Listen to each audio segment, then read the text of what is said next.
அஸ்ஸலாமு அலைக்கும் friends, welcome to அழகான சமையலறை.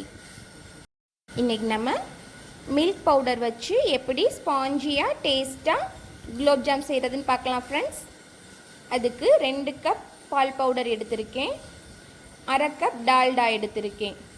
1 கப்புக்கு 1/4 கப் டால்டாங்கிறது தான் கரெக்டான ரேஷியோ. இப்போ 2 கப் எடுத்துருக்கிறதுனால அதில் 1/2 கப் டால்டா எடுத்திருக்கேன். ஃபஸ்ட்டு ஒரு மிக்சிங் பவுலில் நம்ம எடுத்து வச்சுருக்க மில்க் பவுடரை சேர்த்து அதோட டால்டாவையும் சேர்த்து நல்லா மிக்ஸ் பண்ணிக்கிடுவோம்.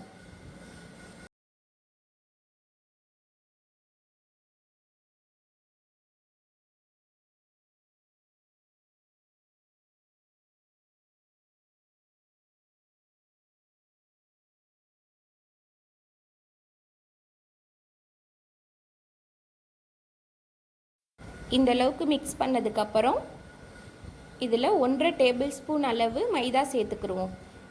மைதாவையும் சேர்த்து நல்லா மிக்ஸ் பண்ணிக்கிடலாம்.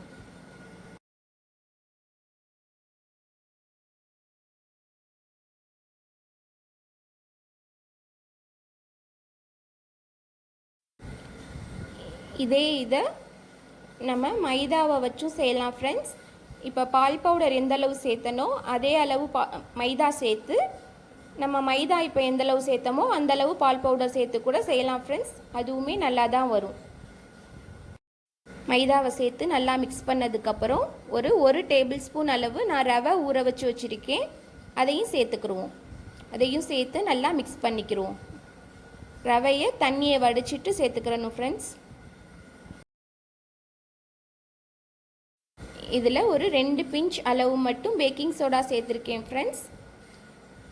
அதையும் சேர்த்து நல்லா மிக்ஸ் பண்ணதுக்கப்புறம் கொஞ்சம் கொஞ்சமாக பால் ஊற்றி ரொம்ப அழுத்தம் கொடுத்து பிசையாமல் ஒரு சாஃப்ட் டோவாக பிசைஞ்சுக்கிடுவோம்.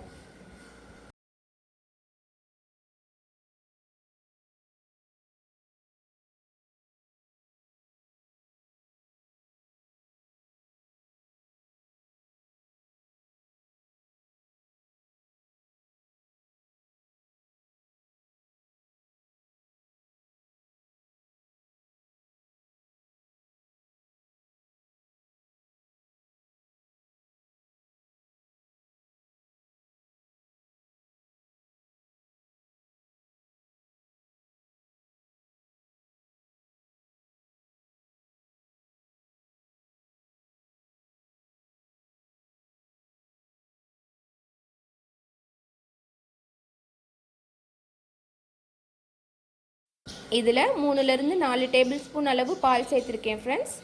பால் சேர்த்து இந்தளவுக்கு பிசைஞ்சு எடுத்துருக்கேன். உங்களுக்கு எந்த அளவுக்கு தேவைப்படுதோ பால் அந்தளவு சேர்த்து இதே மாதிரி பிசைஞ்சு எடுத்துக்கோங்க. இப்போ சுகர் சிரப் ரெடி பண்ணிக்கலாம். அதுக்கு 2 கப் சுகர், 2 கப் வாட்டர் எடுத்திருக்கேன் ஃப்ரெண்ட்ஸ்.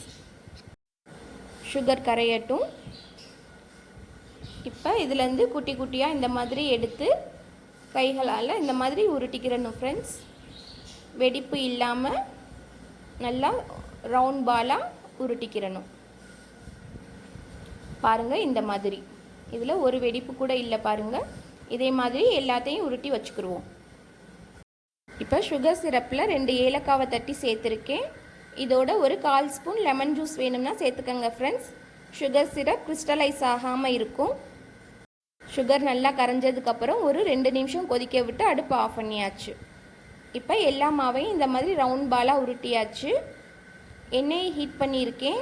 எண்ணெய் ரொம்ப ஹீட் ஆகக்கூடாது ஃப்ரெண்ட்ஸ், ஒரு 50% தான் ஹீட்டாக இருக்கணும். பாருங்கள், இந்தளவுக்கு ஹீட்டானால் போதும். இப்போ நம்ம குலோப் ஜாமுனை சேர்த்துக்கலாம். ஃப்ளேமை ரொம்ப லோ ஃப்ளேமில் வச்சு தான் ஃப்ரெண்ட்ஸ் ஃப்ரை பண்ணணும், இல்லைன்னா வெளியில் செவந்துரும், உள்ளக்க வேகாது. இந்த மாதிரி ஃப்ரை பண்ணி ஒரு 2 நிமிஷம் வெளியில் வச்சுருந்துட்டு அப்புறம் சுகர் சிரப்பில் சேர்த்துக்கலாம். இந்த குலோப் ஜாமுன் ரொம்பவே டேஸ்ட்டாக இருந்துச்சு ஃப்ரெண்ட்ஸ். நீங்களும் கண்டிப்பாக செஞ்சு பாருங்கள். செஞ்சு பார்த்துட்டு டேஸ்ட் எப்படி இருந்துச்சுன்னு கமெண்ட்ஸில் சொல்லுங்கள்.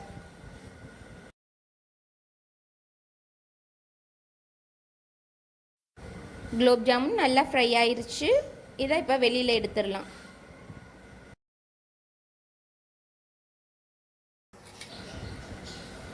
குலோப் ஜாமுனை சேர்க்கையில் சுகர் சிரப் கொஞ்சம் வெது வெதுன்னு இருக்கணும் ஃப்ரெண்ட்ஸ், அப்போ தான் நல்லா ஊறும். இது ஒரு அரை மணி நேரத்துலேயே நம்மளுக்கு நல்லா ஊறிடும் ஃப்ரெண்ட்ஸ். அரை மணி நேரம் கழித்து காமிக்கிறேன் பாருங்கள்.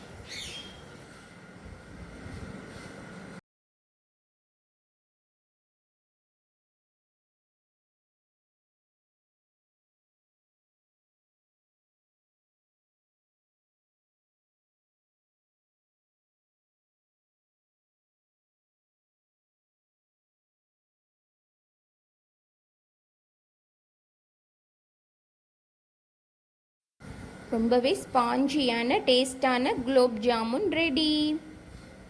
இந்த வீடியோ உங்களுக்கு பிடிச்சிருந்தா லைக் பண்ணுங்கள், ஷேர் பண்ணுங்கள், மறக்காமல் சப்ஸ்கிரைப் பண்ணுங்கள். தேங்க்யூ.